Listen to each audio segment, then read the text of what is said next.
नमस्कार। मैं Shashi Prabha Saraswat, associate professor Hindi, Shri Kalyan राजकीय कन्या महाविद्यालय सीकर।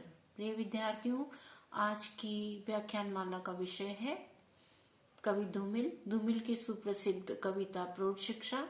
प्रौढ़ शिक्षा का निम्नलिखित पद्यांश हम करने जा रहे हैं, जो इस प्रकार है। काफी दुविधा के बाद मुझे ये सच्चाई सकारनी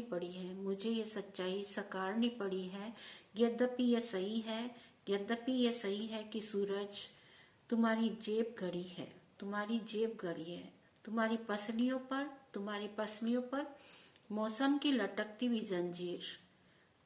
लटकती हुई जंजीर हवा में हिलती है और पशुओं की हरकतों से तुम्हें आने वाले खतरों की गंध मिलती है। लेकिन इतना ही काफी नहीं है।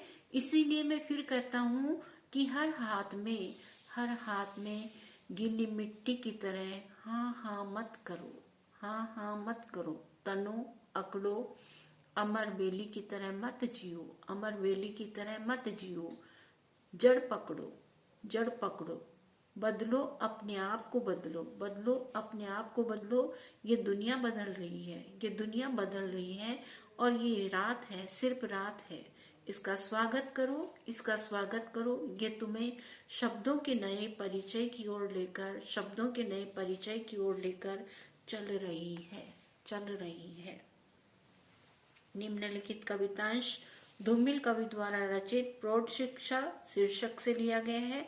कवि धूमिल यहाँ प्रतिपादित कर रहे हैं कि आज हमारे सामान्य जन की स्थिति बड़ी ही विषम है। वह मनुष्य होकर भी मनुष्य नहीं है और पूरी तरह अमरबेल की तरह जी रहा है, जिसकी कोई जड़ नहीं होती। कवि ये संदेश देना चाहता है कि व्यक्ति को अपने आप को बदलना चाहिए, क्योंकि ये दुनिया बदल रही है, ये संसार बदल रहा है।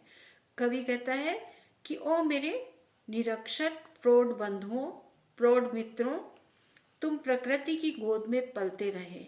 निरक्षर बनकर पशुओं की संसर्ग में अपने जीवन को खुशहाल मानते हुए मौसम की जानकारी कराने वाले सूरज को अपनी जेब घड़ी समझकर तथा पशुओं की हरकतों से अनुमान लगाकर तुम आने वाले मौसम के खतरों को भांपते हुए अपनी जिंदगी जीते रहे हो।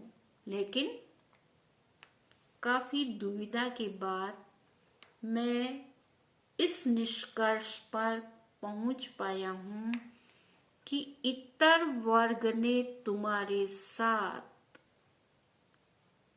बड़ी ही चालाकीपूर्ण षड्यंत्र किया है। यद्यपि तुम हवा में झूलती हुई मौसम की जंजीर के हिलने डुलने से अपनी पसलियों पर हरकत महसूस करते हो, परंतु हे मित्र, शिरकत को पसलियों पर महसूस ना ही काफी नहीं है। मैं तो बार बार तुमको यही कहता हूं, यही समझाता हूं, अक्षर ज्ञान के द्वारा ये बताना चाहता हूं कि हर एक के हाथ में जाकर गीली मिट्टी की तरह हाँ करते हुए उसकी अपेक्षाओं के अनुसार ढलना स्वीकार मत करो। कुछ सख्ती लाओ अपने आचरण में, अपने जीवन में और अपने स्वर में। कुछ तन कर जमकर अपनी रीढ़ की हड्डी के साथ खड़े होने का प्रयास करो।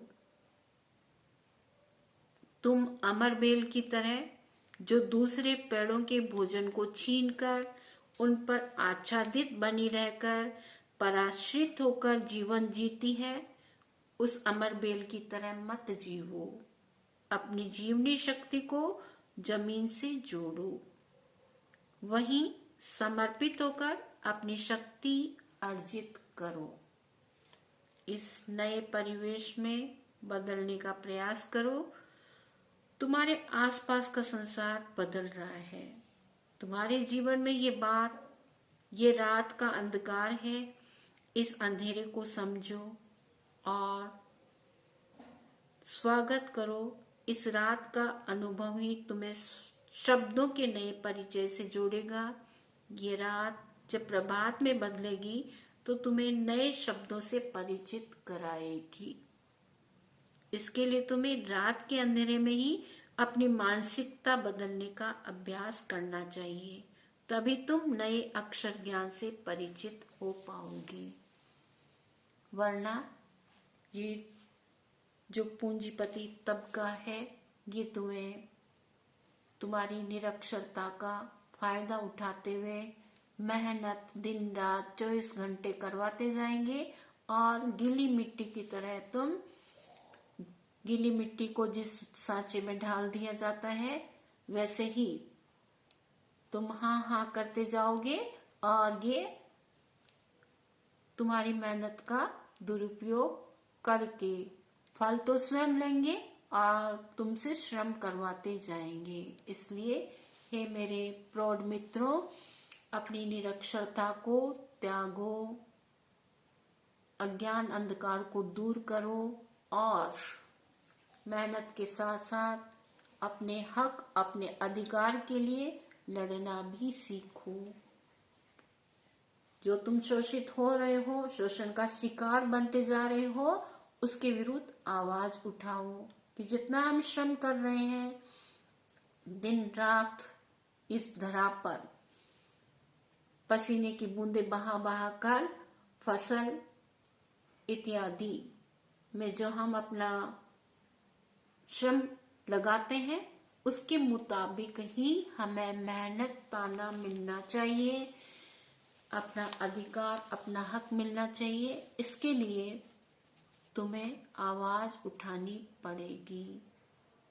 इसके लिए तुम्हें क्या करना होगा? अपने अस्तित्व पर विचार करना होगा। मैं अपनी बैकबोन है, रीढ़ की हड्डी है, उस पर मैं खड़ा रहूं, टिका रहूं, किसी अन्य के सहारे नहीं, पराश्रित बनकर तुम्हें नहीं जीना है, अपनी बैकबोन के सहारे तुम्हें जीना है।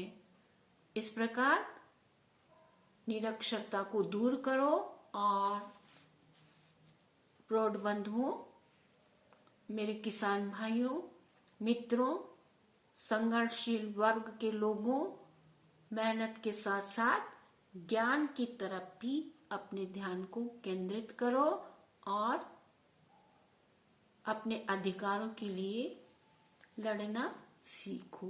बहुत बहुत धन्यवाद।